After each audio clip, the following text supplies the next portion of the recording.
I do believe that Cory Booker just threatened the director of the FBI by his life. Safe, but you can tarnish the integrity of the agency and undermine the agency's capacity.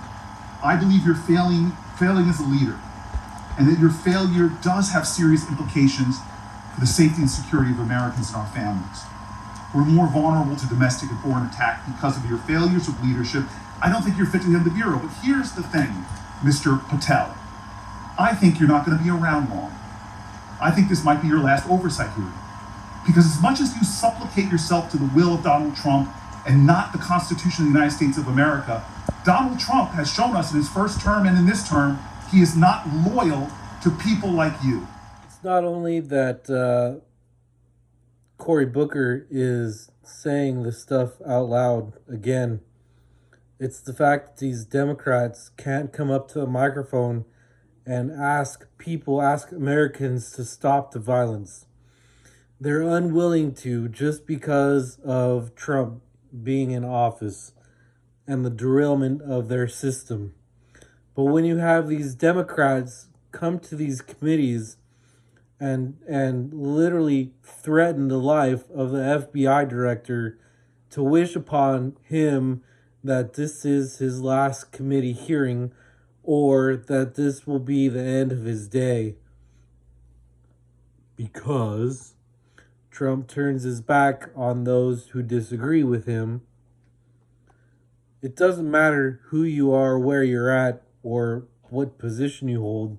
I think that making a threat on an official's life is very damning, and I believe that these individuals should be held to accountability as just anybody else would be. They're saying this, he is saying this on live television, in front of the internet, in front of the news media, to people all over the world watching this, not just our nation. These things need to stop. Not only a week after we lose Charlie Kirk, we have another Democrat come online and say, "This is your last day. I hope you don't make it any further." To the director of FBI, to the director of the FBI.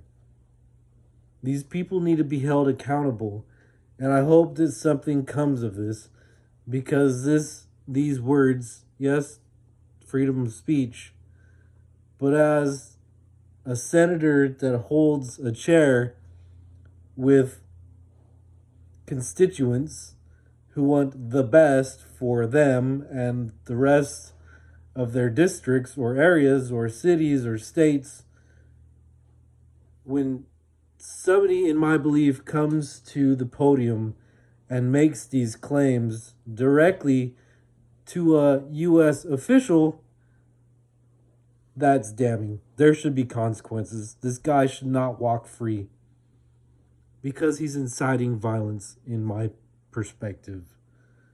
Let me know what you think in the comments below. Thanks for clicking, and stick around. I'll shoot out the next video. Stick around because I'll put out the next video when I get a chance. Talk to you later. Thanks.